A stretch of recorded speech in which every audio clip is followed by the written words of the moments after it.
exatamente o medo do fracasso que estava ali, tipo, vai.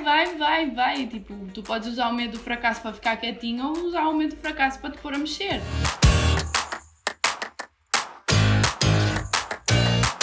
Bem-vindos a mais uma live onde a gente discute medos que podem parar você nessa jornada. A gente chama da live do cookie na mão. Às vezes a gente fica com o cookie na mão antes da gente, conseguir chegar numa jornada. Medo para muita gente. E nessa live a gente convida pessoas que tiveram medo e conseguiram mesmo assim. E o medo que a gente vai lidar hoje é o medo de fracassar.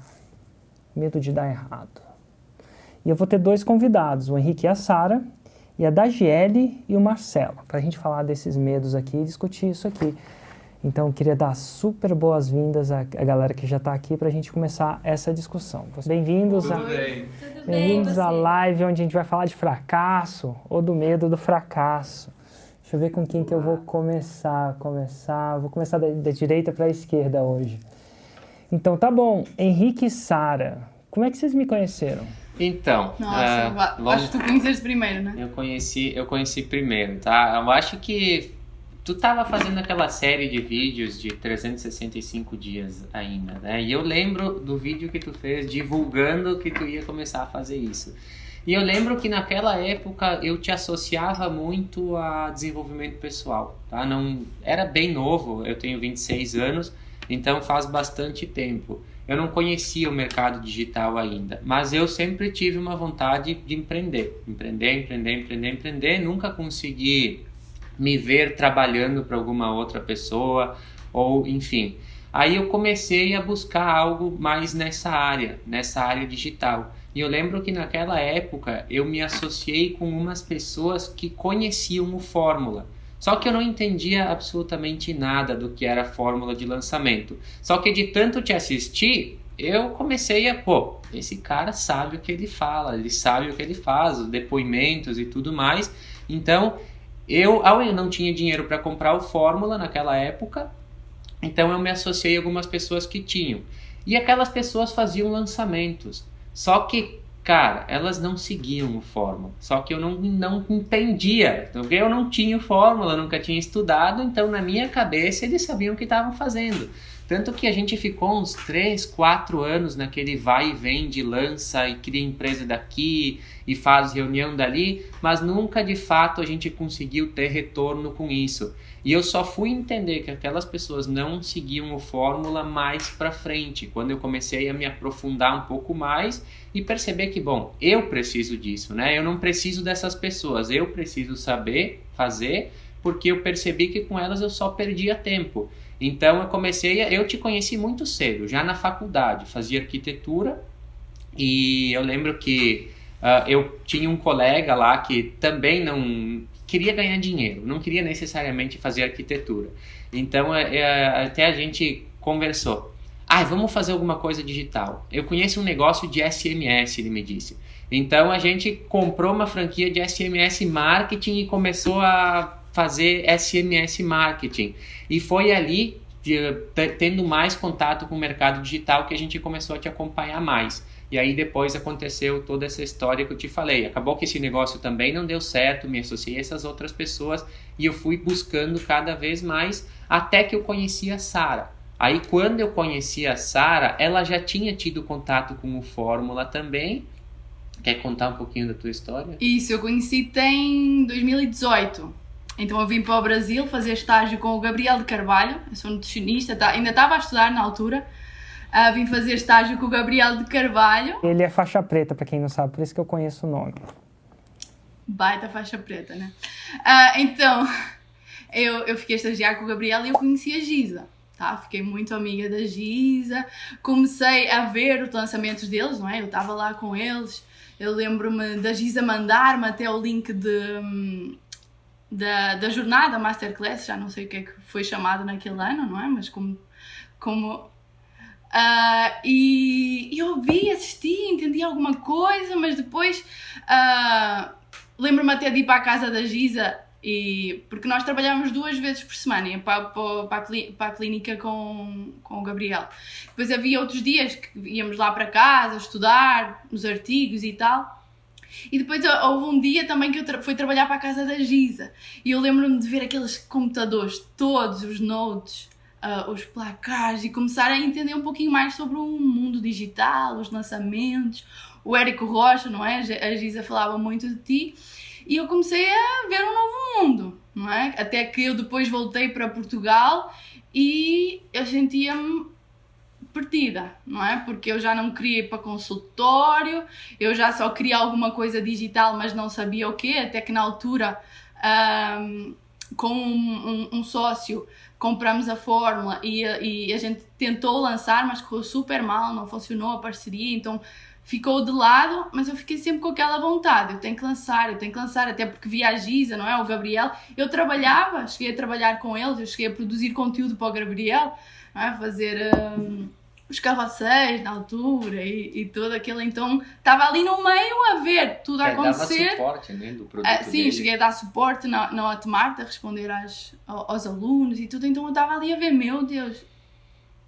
E ao mesmo tempo as vozinhas, não é? Da mãe, daquilo, não, tu precisas de ir para a clínica, até que eu tive um convite de uma clínica para ir para lá trabalhar e eu fui lá um dia e eu voltei para casa e eu não é isto que eu quero. Mas estava ali com medo de como é que eu vou para o digital até que a gente se conheceu. Nós conhecemos em plena pandemia. Exatamente. Tá. Então ela em Portugal, tá? Eu no Brasil. A gente teve o primeiro contato por causa de um negócio que a gente queria abrir e o contato ficou ali, a gente nunca chegou a avançar num relacionamento ou alguma coisa assim. Quando voltei para Portugal, não é? Eu estava a tentar ter algo diferente. Eu só não queria ir para o consultório, não é? E na busca, entrei lá para um negócio que era muito mais digital e eu estava a tentar criar esse negócio cá no Brasil. Então estava à procura de pessoas. Então lembro que mandei, sim, uma dessas mensagens padrão para o Henrique, que até lembro que ele respondeu. Não sei como é que ela achou meu Instagram, mas eu recebi essa Sei. mensagem. Aí, não, eu sei que eu estava a procurar pessoas de Porto Alegre, não é? Porque a gente estava a criar um negócio lá e era em Porto Alegre. Então eu ia para aquelas sites de empreendedorismo em Porto Alegre, não sei o quê, e lá mandei a mensagem. A gente chegou a reunir e tudo, mas depois... Aí eu lembro que eu recebi a mensagem e eu entrei no perfil e disse, pô, uma portuguesa, né? É bonita, né? Ela é bonita. Aí eu respondi negócio que nada. Eu respondi, olha, mensagem automática comigo não cola. Se tu quer falar alguma coisa, explica como se fosse pra mim, porque assim não vai funcionar. Aí a gente começou a conversar um pouco ali. A gente chegou a fazer uma videochamada, mas mais um negócio que não foi pra frente, tá? Então, pô, foram vários negócios que não foram pra frente. E que a gente é novo, tá? Eu tenho 27, o Henrique tem 26, mas ali a gente tava, não é? E depois foi ele que me voltou a mandar mensagem. Ficou quase um ano frio esse contato. Aí eu queria abrir um negócio em Balneário Camboriú. Bom, já que negócio digital não estava funcionando, pensei, vou abrir um restaurante então, né? Pegar investidor de um lado, fazer alguma coisa de outro, aí era uma coisa que eu gostava, então pensei, por que não, né? Preciso de uma nutricionista agora. Aí eu mandei mensagem pra Sara. E tem que ser uma portuguesa, não tem... Nossa, eu lembro dos meus amigos falarem isso. Como assim? Tanta nutricionista no Brasil, porque é que ele te vai chamar a ti? Eu sou boa? Não é? E a gente começou a conversar, mas depois veio a pandemia, foi aí que veio a pandemia. Exatamente. Então... Aí deu a pandemia, não deu para abrir o negócio, né? O negócio não foi para frente e já tinha avançado um pouquinho, tava vendo o terreno, tava vendo o lugar, só que não deu para fazer. E nessa época eu tava, tive que dar uns 3 passos para trás, tá bom? Porque como tudo tava dando errado na minha vida de negócio, eu não tinha de onde tirar dinheiro, né? E aí eu voltei a trabalhar com meu pai. Meu pai é comerciante de frutas, vendedor de frutas, e eu voltei a trabalhar com ele nessa época. Então eu estava tentando alguma coisa porque eu não aguentava ficar trabalhando com ele. Não é uma coisa que eu gostava, nosso relacionamento estava ficando ruim, nossa personalidade é muito parecida. Então um queria uma coisa, outro queria outra coisa, a gente acabava brigando toda hora. E aí, como estava conversando com a Sara e esse negócio não ia dar para abrir, né, por causa da pandemia, tem que ser alguma coisa digital. Eu sou coaching, sempre estudei desenvolvimento pessoal, a Sara é nutricionista, então eu nunca tinha chegado a exercer aquilo que eu realmente gostava de fazer, que é ajudar as pessoas a transformar a vida delas. E foi conversando com ela que ela chegou a me dizer, e ela até dava consulta naquela época, né? Durante a pandemia, ela estava passando por um problema também pessoal durante a pandemia, fechada num quarto lá, e aí a gente estava conversando quase todo dia já. Eu tinha mudado para Lisboa, não é? A procura também estava mais a procurar, não é? Sempre à procura de alguma coisa que funcionasse, não é? Mas sempre a fracassar. Mas eu tentava, então eu mudei-me para Lisboa, não é? Capital, não vou para a capital, morar longe dos meus pais e tudo, construir alguma coisa. Veio a pandemia, negócios que eu estava a pensar abrir, tudo por água abaixo, porque era tudo presencial, físico. Tudo físico. Então eu vi-me fechada em Lisboa, sem dinheiro, porque eu só dava algumas consultas online, não é? Porque consultório não era para mim, a experiência que tinha tido em hospital também não foi boa. Então eu estava ali, agora o que é que eu faço? Aí a gente voltou a conversar, e o Henrique até, porque eu nem sabia que ele tinha tirado coach, nem nada, e ele começou-me a ajudar. E com todas as ajudas que ele me dava, eu comecei a ajudar mais as minhas pacientes. E aí eu percebi, só me preciso levar o Henrique para as minhas consultas. E eu percebi, não, nós temos que ir os dois para o digital. E comecei a falar com ele, não, vamos fazer lives, vamos fazer coisas juntos. E eu lembro-me dele dizer, não, eu posso te ajudar, eu participo, mas eu nunca vou dar a minha cara. Dizia ele, eu nunca vou aparecer. E por que não, Henrique? O que se passava na cabeça da época? Era o medo de fracassar, o medo de aparecer? Então, era muito o medo da crítica, né, de aparecer ao vivo, e o medo de fracassar, literalmente, porque eu pensei, será que as pessoas vão querer ouvir o que eu tenho para falar? Porque eu sempre pensei muito diferente, eu sempre gostei de ser muito direto, tipo, a pessoa tá com um problema, eu gosto muito de ajudar, mas eu não gosto de ficar enrolando. Então, eu vou te falar o que tu precisa ouvir. E eu pensei, de repente as pessoas...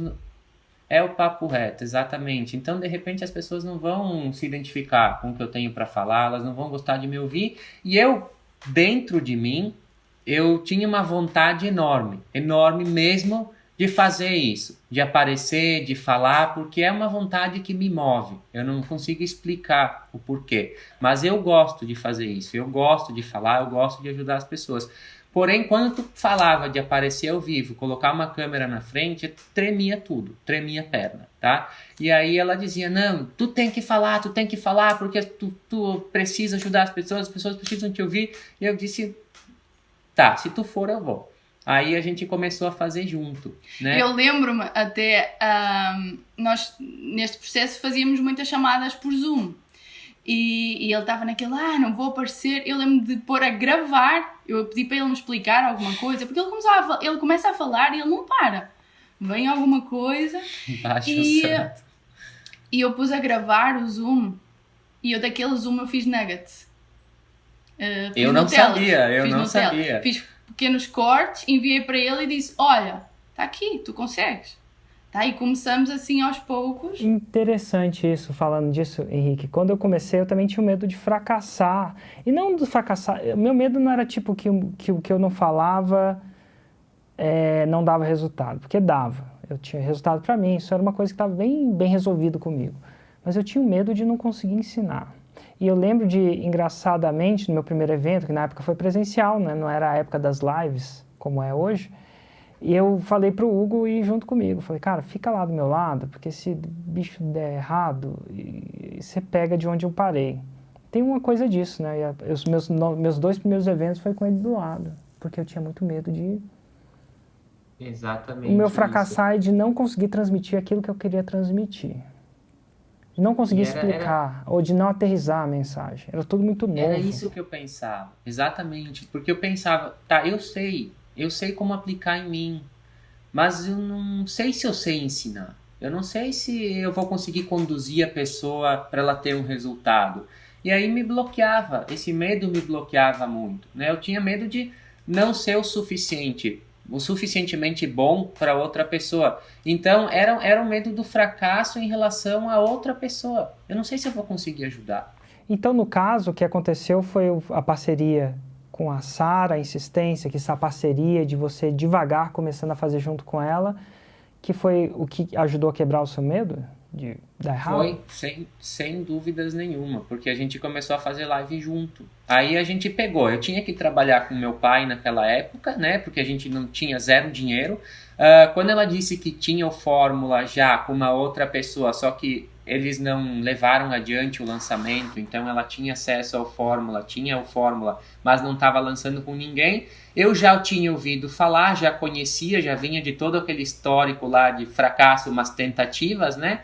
Aí a gente, cara, é isso, a gente vai ter que montar um produto, fazer uma coisa junto e vamos começar. E aí a gente começou a fazer live, todo dia às 7 horas da manhã de Portugal era. Eu tinha que viajar com meu pai, tinha que trabalhar com ele, então era o horário que dava para fazer. Em Portugal eram 4 horas a mais naquela época. Eram 7 da manhã aqui e 11 lá. Eram 7 da manhã aqui e 11 lá. Desculpa, era 7 da manhã aqui e 11 horas da manhã lá em Portugal. Que era o horário que eu podia e o horário que ficaria bom para Portugal também. E aí a gente começou a fazer live e não parou nunca mais. A gente fazia live.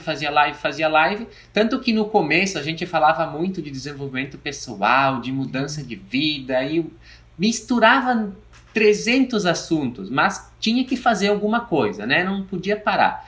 Tanto que o nosso primeiro mesmo produto... com 2 pessoas só lá a ver, 5 pessoas ali do outro lado, a gente não parava. A gente foi mudando o nosso produto. Hoje é emagrecimento, mas no início não era. A gente estava ali, muita informação, não é? Porque não é que eu também tivesse mais à vontade de falar do que o Henrique, só que eu fui estimulando isso. Também foi ouvindo coisas diferentes, por isso é que também o nosso ambiente é tão importante, não é? Eu cá em Portugal, eu lembro-me na universidade, eu ficava toda vermelha, eu tremia.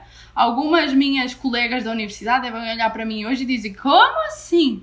Ela está ali a falar. Porque eu gaguejava muito, eu tinha muita vergonha, mas quando eu vim para o Brasil, eu comecei a ouvir, não, a própria Giza, não é? Ela puxava muito por mim, dizia que eu era boa comunicadora, eu não, comecei, tem que ir.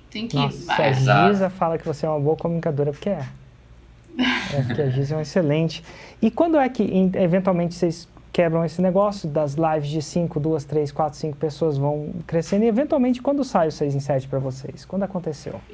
Então, foi nessa época, até quando a gente começou a fazer esse negócio juntos, eu pedi demissão. Eu nem esperei chegar resultado. Cheguei pra ele, pai, fui, tá bom? Não tá dando certo, nosso relacionamento tá piorando. E aí eu fiquei com o cookie na mão, né? Porque literalmente eu não tinha dinheiro. Zero dinheiro. A Sara tava dando umas consultas online lá e era o que conseguia levar a gente pra frente. Só que ela ainda tava em Portugal. Então a gente criou o nosso primeiro produto ali.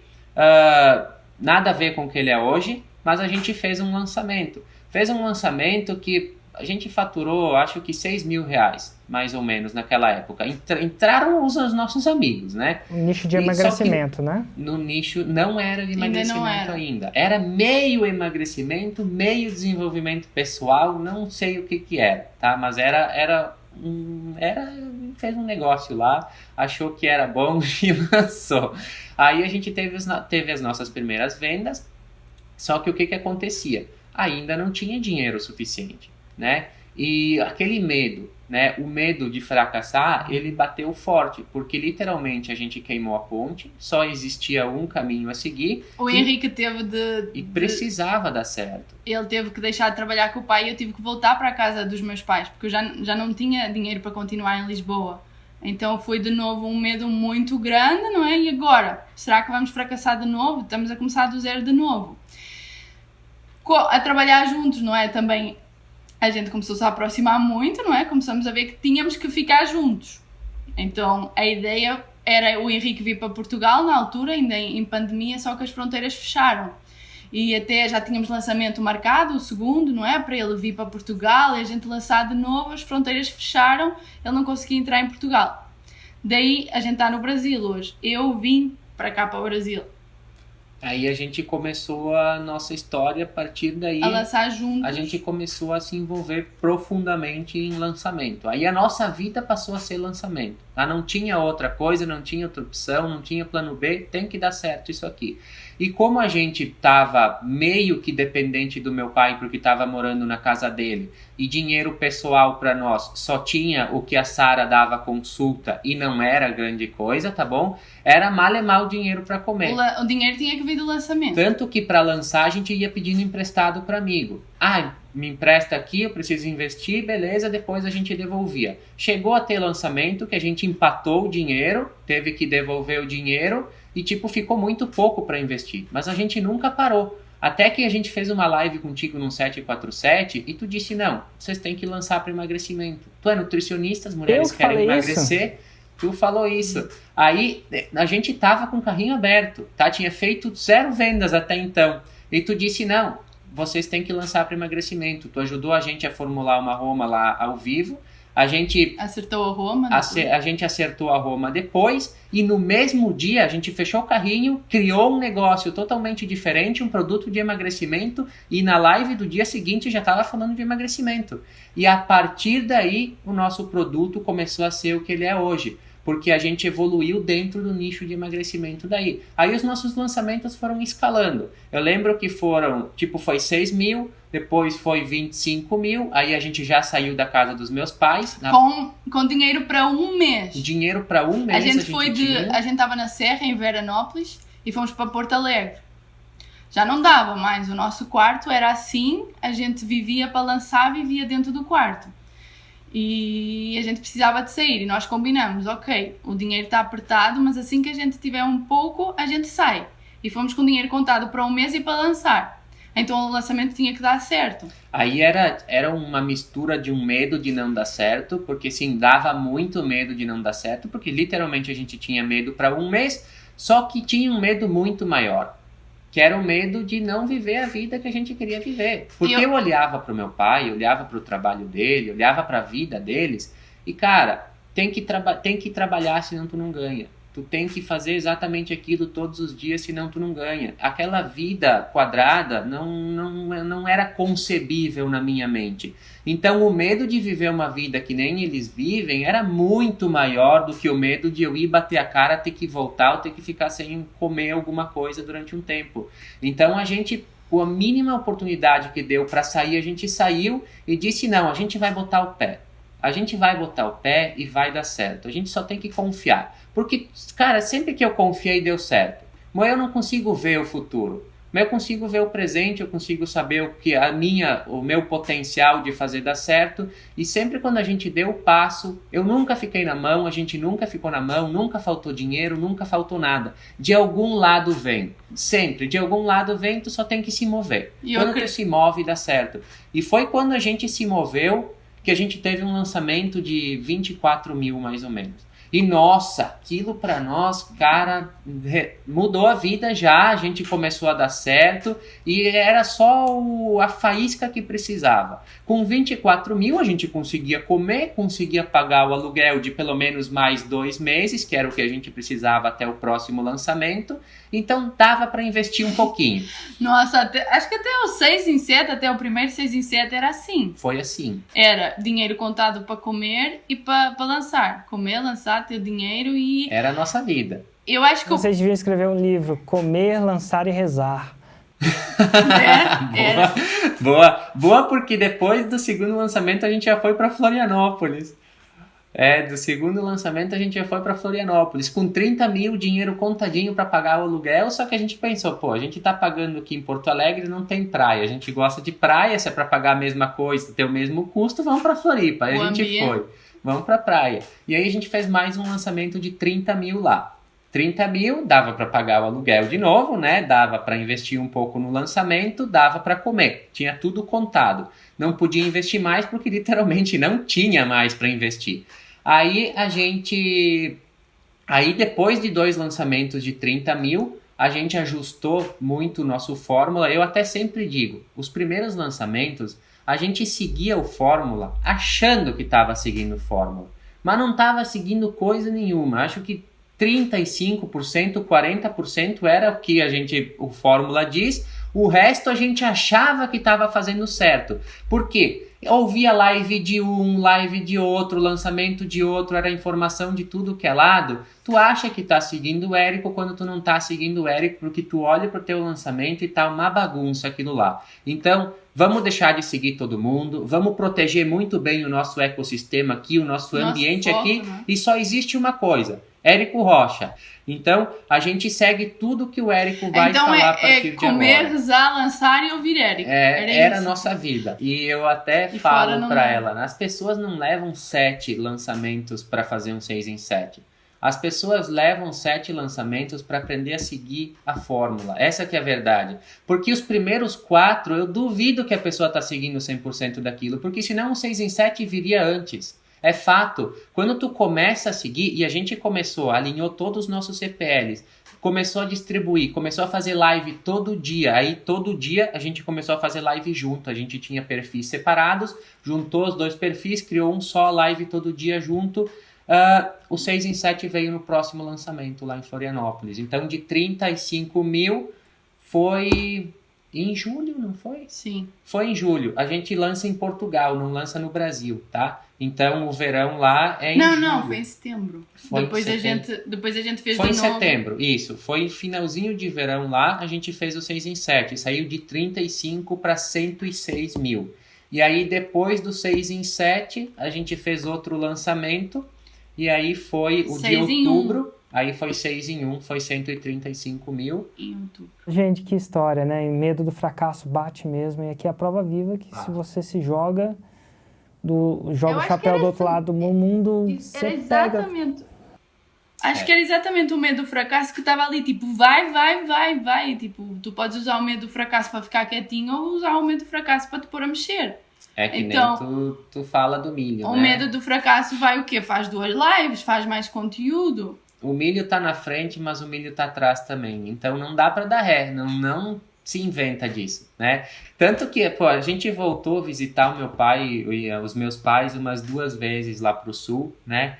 E cada vez que a gente pisa lá, a gente lembra o quanto valeu a pena ter tomado aquela decisão. Porque, cara, quando tu volta pra um lugar que tu tava, tu percebe que o lugar não mudou. Tá tudo exatamente igual. E se tu tivesse ficado ali, tu iria estar exatamente igual. Porque com o tempo a gente acaba se tornando o nosso ambiente. Então, quando tu tá com esse tipo de gente, tu tá se identificando com elas em algum nível. E aí tu acaba sendo que nem elas. E só ir lá dá um arrepio. Já fica 2 dias, tá bom, volta pro nosso ambiente lá, porque aquilo me faz crescer.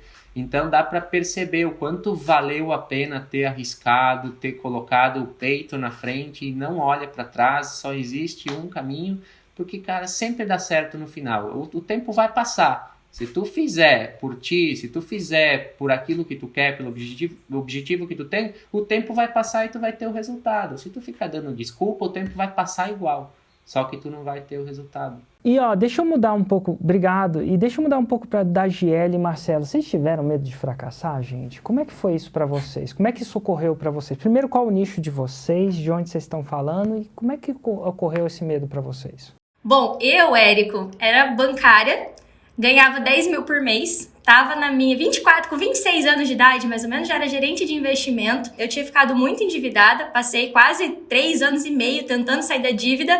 E no momento que eu estava com 0 dívida e com a oportunidade de sair, como assim vou abrir mão de um salário de 10 mil por mês, plano de saúde, e vou pedir demissão e vou começar outra carreira? Então, quando eu quitei as minhas dívidas, eu já vinha com muita vontade, mas com muito medo. Como é que eu vou explicar? Já basta que os meus pais sempre falaram, passa no concurso. Todo mundo lá em casa é concursado. Minha irmã concursada, meu cunhado, minha mãe, meu irmão, todo mundo é concursado, só eu que não, literalmente falando. E aí eu falei, cara, como é que eu vou abrir mão disso, de uma segurança, mesmo não estando feliz, para empreender? E eu conheci você antes de sair do banco. Conta pra você como é que foi. Não, conclua.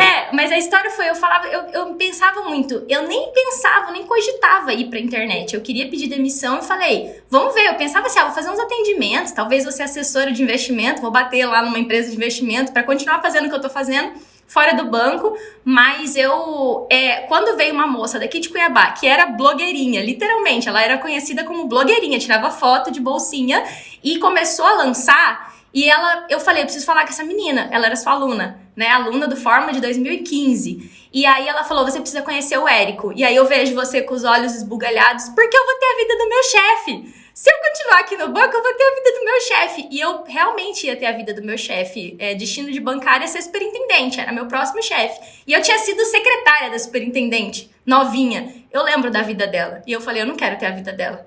E aí foi que eu fui enfrentando esse medo. Mas como é que eu vou explicar para minha família que agora eu vou sair do banco, abrir mão do meu emprego? Então, foi muito, com certeza para mim foi a coisa mais difícil, superar o medo de abrir a mão da segurança. Eram 10 mil por mês, eu nunca tinha ganhado isso na vida. E eu era muito nova, eu tinha 27 anos, eu já tinha meu carro, eu já tinha saído das dívidas, que tinha sido a coisa mais difícil. Então, foi um medo muito grande. Eu decidi enfrentar. Depois de duvidar de você loucamente durante quase um ano, eu duvidei e falei, esse cara não é verdade, isso aqui não funciona, isso aqui funciona pra esse povo, funciona pra ele. Eu pensava assim, funciona pra ele aqui em Cuiabá. E aí eu falei, mas quer saber? Eu vou começar a usar o conteúdo gratuito dele, não vou comprar o curso dele não, vou usar o conteúdo gratuito. E aí comecei a usar, só usando o conteúdo gratuito eu lotei minha agenda. E não foi fácil, óbvio que não, mas eu usava, eu falava assim, vou usar a escassez. Gente, ó, agenda vazia, e eu não usava escassez com integridade, viu? Vou falar, não usava não, eu usava assim, gente, ó, só tem 2 vagas pra fazer imposto de renda. Eu usava com a integridade que eu falava, vou pegar 2 impostos de renda pra fazer, porque eu sou contadora, né? Minha faculdade é contadora. E eu nunca tinha feito imposto de renda de ninguém, e eu falava, não, vou fazer 2 impostos de renda. E eu falava, eu vou abrir 3 vagas para consulta. Eu falava, cara, funciona. E aí, quando eu comecei a usar certinho mesmo, abri o Instagram, muita gente duvidava, assim, falava assim, ai, meu Deus, você virou blogueirinha agora? Tipo, você faz stories. E foi muito desafiador. Eu falo que foi 2017, 2018, até que no final de 2018 eu não tinha dinheiro para entrar no Fórmula. E eu falei assim, eu duvido tanto, mas agora eu acredito tanto que eu vou fazer um curso pra conseguir entrar no Fórmula. E aí eu comecei a lançar um curso presencial. Comecei a falar, gente, eu vou fazer um curso presencial, até que eu consegui o valor exato para comprar o Fórmula à vista. Usando conteúdo gratuito, mas aí eu entrei no Fórmula. Então, assim, entrar no Fórmula, e eu entrei no Fórmula, eu até falo assim, eu entrei no Fórmula e eu não tinha outra opção.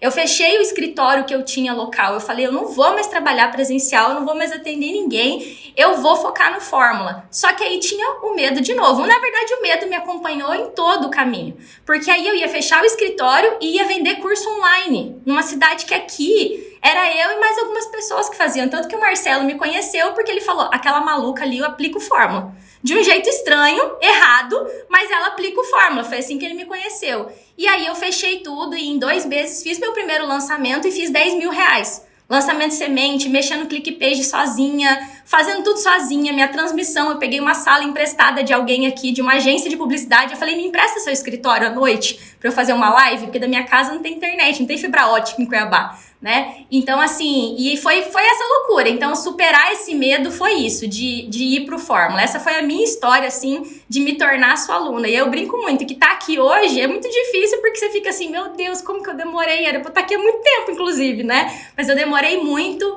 de medo mesmo. Medo de dar tudo errado, medo de começar a lançar e ter que voltar. E eu falo pra todo mundo que o que me fez vencer o medo foi falar assim, a pior coisa que pode acontecer é eu pedir um colchãozinho do lado na casa da minha irmã. É a pior coisa que pode acontecer comigo. Então, vai ser horrível, vou ficar com vergonha. Mas é melhor viver com essa vergonha de ter tentado do que morrer com o medo de fazer algo que eu sonho e que pode mudar a vida de tanta gente. Olha, eu vejo uma coisa que ajudou na minha vida também. Quando eu estava lá no meu banco, achando que eu ia viver a vida do meu chefe, que não chamava superintendente, mas é mais ou menos isso mesmo. E eu estava com muito medo de pedir demissão na época. Porque, enfim, era exatamente o que você viveu. Exatamente o que você descreveu. E aí eu li um livro. Num dos livros, desse livro que eu estava vendo, chama Trabalhe 4 horas por semana, do Timothy Ferriss. E minha esposa brinca que depois que eu li esse livro, em vez de eu trabalhar 4 horas por semana, eu descanso 4 horas por semana. Então, se você for para não trabalhar, não necessariamente ler o livro. Mas aprendi um monte de coisa boa nesse livro. Porque ele falava assim, escreve aquilo que mais pode acontecer de errado se der tudo de errado. E você der tudo de errado. Aí eu comecei a colocar na minha cabeça. A gente nunca escreve isso. Mas eu tô aqui vivendo uma vida que eu não gosto. Eu quero ali um filme na minha cabeça, tinha 2 filmes acontecendo na minha cabeça, onde tudo vai dar certo, o Érico vai ficar, sei lá, livre, vai poder morar de onde quiser, na época era isso, vai ter abundância financeira, sem necessariamente ter que trabalhar num banco, que eu tinha, mas eu trabalhava no banco, vai ser dono do seu tempo, vai ter impacto, vai inspirar pessoas. Eu não inspirava pessoas no banco, nada de errado com o trabalho do banco, é o que é e tal. Mas não era muito inspirador, não. A não ser quando você comprava uma coisa cara e você inspirava porque você estava com um relógio bonito. É uma inspiração diferente, tá? Do que eu tenho hoje. Não estou desmerecendo a inspiração de você ficar andando de carros, mulheres, relógios, aquela coisa toda. Tudo tem uma razão para ter e eu não estou aqui para criticar, mas não era o que eu queria. Então, assim, e aí eu falei, cara, e aí tinha um filme do fracasso. Eu comecei a escrever o filme do fracasso na minha cabeça, o roteiro. O roteiro eu ia pedir demissão, eu não ia conseguir, eu ia fracassar terrivelmente no empreendedorismo. Eu não ia conseguir meu emprego de volta, eu morava em Londres na época, na Inglaterra, porque é um mercado pequeno, complicado. Não ia conseguir, não ia ter dinheiro para sobreviver em Londres, ia ter que voltar para o Brasil. E eu escrevi o filme inteiro. Ia ter que voltar para o Brasil, e aí eu ia ter que morar com a minha mãe. Inclusive eu amo ela de paixão, mas você não quer morar com a minha mãe. Entendeu? Ela é super legal, ela mora no meio da roça e tal. E a minha mãe e meu pai são felizes, incríveis, pessoas incríveis, amáveis e, pô, às vezes a gente tem que ir pro mundo, não era o sonho da minha vida morar com a minha mãe. E aí eu escrevi, é assim que acabava a minha história ruim. Só que aí eu também escrevi uma outra história ruim. E se eu continuasse? É o terceiro vídeo. Então a gente sempre tem só 2 vídeos, o que dá tudo certo e o que dá tudo errado. E tem um outro filme que a gente esquece de escrever, um roteiro. O filme é, e se eu continuar, se eu nem for para lá e nem para cá? Se eu nem desistir, né, depois dessas... E se eu continuar na mesma praça, no mesmo banco, com as mesmas flores, com o mesmo jardim? A praça é nossa. E eu comecei a escrever. E aí esse filme, eu ia continuar bem financeiramente. Difícil não continuar, não sei se ia ficar rico ou não, mas ia ficar bem financeiramente. Ia ter um trabalho que eu não gostava. E eu ia viver isso pelos próximos 60 anos. Assim, até eu ter 60 anos, eventualmente 70 anos, dependendo de quando eu ia aposentar. Essas regras mudam o tempo inteiro, né? E aí eu falei, agora vou escolher o filme. Porque eu tinha mais medo de passar a única vida que eu tenho, os próximos 30 anos, vivendo uma vida que eu não gostava, cometendo suicídio em gotas, que é o que eu chamava na época, do que ter a chance do filme 1 e o filme 2. O pior de tudo é morar com a minha mãe. De repente era isso que tinha que acontecer na minha história. Então tem esses 3 filmes. Você quer a mesma praça, o mesmo banco, as mesmas flores, o mesmo jardim? É uma opção, continua fazendo o que você tem.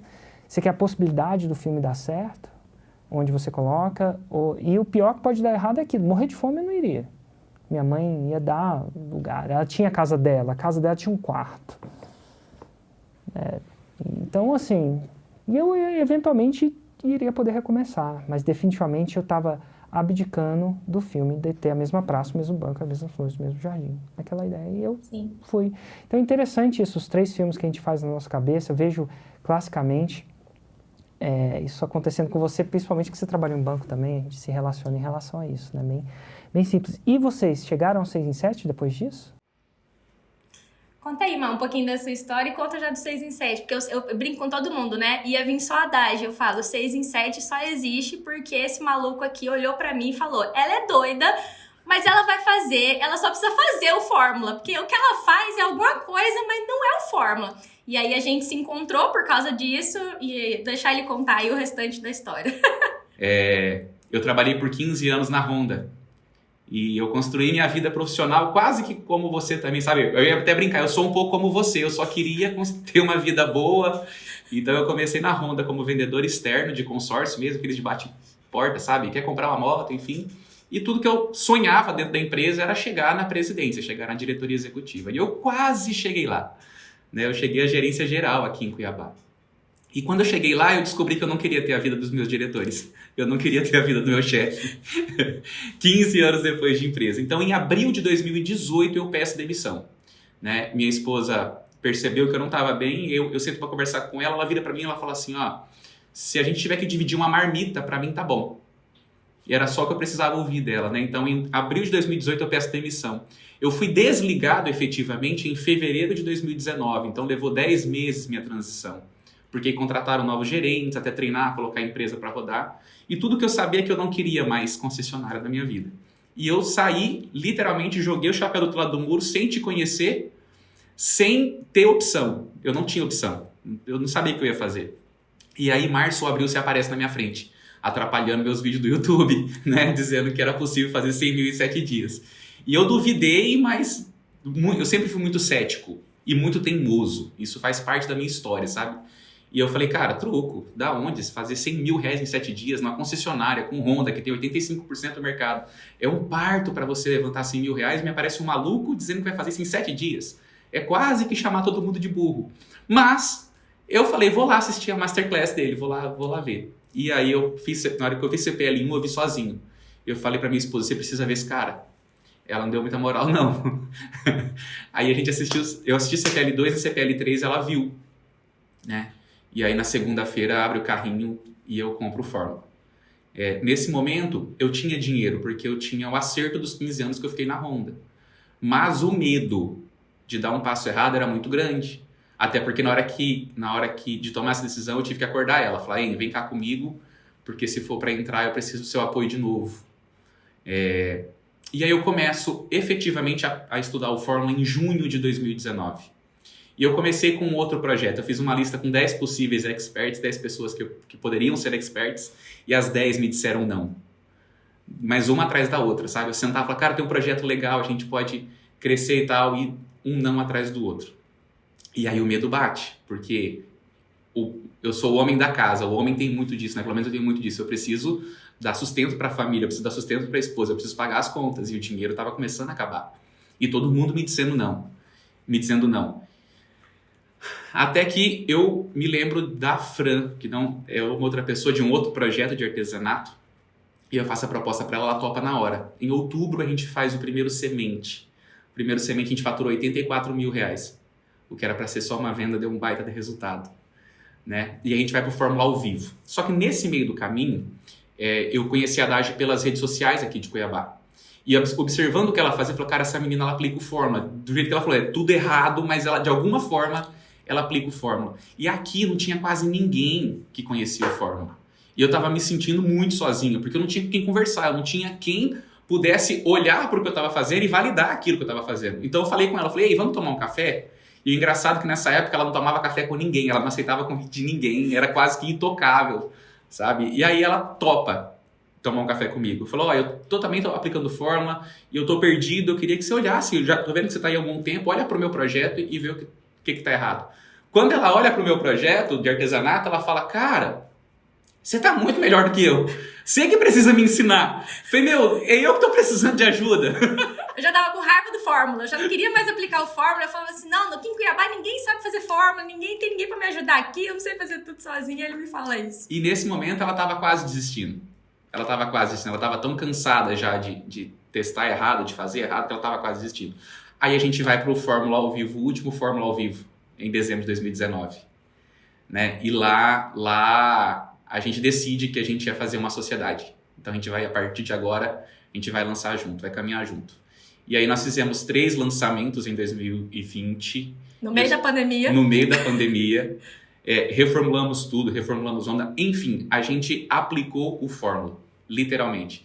Ao mesmo passo que minha vida inteira foi caracterizada pela minha teimosia e pelo meu ceticismo, quando eu conheço o Érico Rocha, eu decido falar assim, eu vou fazer exatamente o que esse cara manda. Eu até brinco que eu sou o burrinho do Érico Rocha, porque eu quase não ouço ninguém de fora, sabe? Eu olho assim, no Fórmula fala para fazer isso? Se sim, eu executo. Se não, não faço. Né? Então é literalmente o básico bem feito. E o nosso 6 em 7 vem em setembro de 2020, o primeiro 6 em 7, 4 lançamentos depois. Uau! Show de bola. E foi único? Ou já fez? Não, depois desse múltiplo 6 em 7, nunca mais deixou de ser 6 em 7, nunca mais. O que deu muito trabalho, e inclusive medo, inclusive em mim, como ela começou de uma certa forma errada, sem método, deu trabalho consertar a casa, deu trabalho consertar tudo. Então, depois da base feita, aí o 6 e 7 vem de uma forma até tranquila. E, Érico, uma coisa que eu gosto de contar é que o dia que eu mudei de Cuiabá, hoje eu moro perto da minha família, e a minha pior história era pegar um colchãozinho e ir morar na casa da minha irmã, dormir do lado da minha sobrinha. Eu falei, cara, não é uma história tão ruim. E eu fui embora pro Rio de Janeiro assim que a gente fez 6 em 7. Hoje eu moro perto da minha família, que era o meu sonho. Eu tô em Cuiabá agora, porque a gente vai fazer lançamento. E aí eu vim aqui, porque bateu saudade do sócio, da sócia, de todo mundo. Mas é que o pior história se tornou a história mais feliz, que é hoje eu posso trabalhar de qualquer lugar, né? Que eu falo. É uma história muito doida mesmo, de que a pior história se tornou a melhor história. Com muito trabalho, com certeza. E ó, a minha intenção, duas histórias incríveis, completamente diferentes e ao mesmo tempo completamente iguais, unidas por um medo e um final feliz, eventualmente. E eu imagino que tem gente aqui que possa ter medo de fracassar. Tenho medo de fracassar. E eu queria abrir a oportunidade para você que tem medo de fracassar, digitar aí nos comentários se você quer fazer uma pergunta para os meus convidados, não necessariamente para mim. Amanhã tem 747, eu vou abrir para perguntas exatamente, você pode perguntar qualquer coisa para mim, sobre bem aberto mesmo. Né? Sábado vai ser 747, mas hoje eu queria alguém que esteja interessado em fazer alguma pergunta sobre medo de fracassar para os meus convidados. Eu vou deixar primeiro atualizar, porque toda vez que eu desligo o comentário, ligo de novo, aí mando um monte de notificação de quem começou a me seguir. Olha só, tanta gente seguindo, né? E ao mesmo tempo eu quero que você comece a digitar os comentários, vai demorar um tempinho para eu falar assim, cara, eu queria fazer uma pergunta ao vivo para os convidados do Érico. Digita no comentário e manda uma solicitação, as duas coisas é importante. Ó, começou a chegar, gratidão, a galera tá vendo, ligandinho. Então manda aí, ó, a fábrica de estacionamentos tem uma pergunta para os meus convidados. Oi, Bafa. Bom dia, Juliana. Juliana, você fala de onde? Eu falo de uma cidade do interior de Santa Catarina, Tubarão. Tubarão. Ó, Tubarão. Quem é de Santa Catarina conhece. Eu morei perto e muita gente falava dessa cidade. Nunca visitei. É, pertinho da capital, pertinho de Floripa, pertinho de Balneário, onde você morou. Total. E Juliana, você tem medo de fracassar? Sim. Tá. E eu você já tem tô... uma pergunta relacionada a isso para os meus convidados de hoje? Então, na realidade, o meu medo hoje maior, eu trabalho com artesanato, faz 2 anos. Eu deixei uma carreira de 10 anos na área financeira e administrativa. Tenho técnica em administração e sou quase formada em ciências contábeis. Quase contadora aí. Trabalhei no escritório de contabilidade, mas vi que não era aquilo, então, toda a parte administrativa e financeira. E eu vejo hoje eu sou costureira, eu resolvi transformar, resolvi seguir para esse nicho, né? Minhas avós eram artesãs, daquela que plantavam algodão, tudo, fiavam o fio, bem raiz mesmo. E hoje eu vejo, assim, que no artesanato, as pessoas que são do artesanato mesmo, que não tiveram uma outra base, elas não conseguem fazer o cálculo do valor da sua hora, elas não dão valor para o seu trabalho. E eu tenho muita vontade de ensinar. Hoje eu já tenho um grupo que eu ensino mulheres, tem um grupo com 200 pessoas, 200 artesãs, né? E eu ensino elas e eu queria abranger isso para o mundo inteiro, sabe? Para o Brasil todo, para o mundo inteiro, porque existem muitos brasileiros morando no mundo todo, né? E o meu medo hoje é mais de julgamento, sabe? De achar que não estou fazendo certo, É muita insegurança, porque, assim, o que fez eu mudar de profissão foi uma depressão muito profunda que eu tive. Tive tentativa de suicídio, fui internada, tudo. Então, assim, eu vejo que muitas pessoas buscam no artesanato essa questão de terapia, de poder assim, eu tenho muita coisa para fazer e não sei no que focar. Na realidade, o meu medo é esse. É fazer muito, falar, me dispersar muito, igual me dispersei agora, que deu para perceber que eu fui lá e voltei. Então, o meu medo maior é esse, é de não conseguir focar em algo só e no que eu focar errado. Então, tu citou uns 4 medos aqui, né? Tu não citou um só. Tu disse que tu tem medo de... Tu se sente insegura, então é insegurança, é medo do julgamento e medo de não ter foco. O que acontece? Tu nunca vai ter foco até que tu estiver fazendo muita coisa ao mesmo tempo, tá bom? Quando tu tá consumindo informação de muito lugar ao mesmo tempo, quando tu tá um pouco preocupada com aquela pessoa que vai te julgar, um pouco preocupada com a carreira que tu deveria seguir do outro lado, um pouco preocupada com a contabilidade e um pouco preocupada com o artesanato, ninguém consegue ter foco desse jeito. Então tu tem que proteger o teu foco, tu tem que proteger o teu ambiente. Se tu escolher o artesanato, é o artesanato o teu plano. Não existe plano B de sair do artesanato e ir para a contabilidade.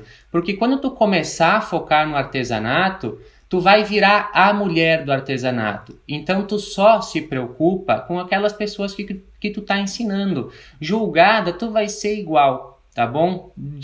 Ou fazendo ou não fazendo, tu vai ser julgado do mesmo jeito. Só que tu tá colocando foco nesse julgamento que tu tá recebendo. Tu não tá colocando foco no produto que tu tem que criar, na transformação que tu tem que entregar. Então eu começaria eliminando todo tipo de distração que eu tenho na minha vida. Foi assim que a gente fez e assim que a gente ensina as alunas a fazer. Porque emagrecer é exatamente a mesma coisa. Quanto mais distração tu tiver no teu caminho, mais difícil fica. Então, se tu escolhe uma vida, tu tem que seguir aquela vida. Tu não casou com teu marido e ficou saindo com outros homens. É exatamente a mesma coisa. Tu escolheu o teu marido. Então, quando tu escolhe artesanato, ao mesmo tempo tu tem que escolher dizer não a todas as outras coisas. E é uma escolha tua. Não é que eu tenho que fazer artesanato porque eu tenho que fazer um 6 em 7. Não. É eu escolhi artesanato porque eu quero fazer artesanato e com o artesanato eu quero alcançar um 6 em 7, eu quero alcançar um 7 em 7, enfim, o teu objetivo. Então, eu protegeria o máximo que eu pudesse do meu foco, tá bom? Quando tu começar a fazer isso e parar de ouvir quem não chegou aonde tu quer chegar, vai ser muito mais fácil, porque esse medo do julgamento só vem quando a gente está ouvindo as pessoas erradas na nossa vida. Tu tá ouvindo quem não tem o resultado que tu quer. E aí tu começa a se sentir cada vez mais embaixo, porque parece que tu tá fazendo a coisa errada. Mas tu tá fazendo a coisa errada aos olhos daquela pessoa, que nem trilhou o caminho que tu quer trilhar. Agora pergunta pro Érico, que é a única pessoa que tu tem que ouvir. Érico, tu acha que ela tá fazendo a coisa errada para alcançar os 6 em 7? Lançando no nicho de artesanato, criando um produto com isso e focando 100% nisso? Nossa. Porque é a única pessoa que tu tem que ouvir. Não, de jeito nenhum. Eu diria assim. Só um pouquinho reforçando, toma cuidado com quem você ouve. Se eu for escutar minha mãe e eu amo ela de paixão, tô falando isso, gosto dela mesmo, amo de paixão, mas ela quer que eu faça concurso público. E não tem nada de errado dela querer isso. Ela só é o que ela quer, que ela queria, ou quer. Cada vez ela quer menos. Eu acho que um dia eu ainda convenço. Mas ainda está difícil. Tá ótimo. É o que eles querem. Eu respeito, eu amo de vocês de paixão. A gente tem um livre-arbítrio de querer, mas eu não escuto ela. Não nisso. Então, proteja a sua confiança e toma cuidado com quem você pede conselho. Ou ouve conselho que não pediu. Se essa pessoa fez o 6 em 7 ou é faixa preta, dá um peso. Mas se não é, ela só vai trazer para você. Diga, Marcelo, o que você acha?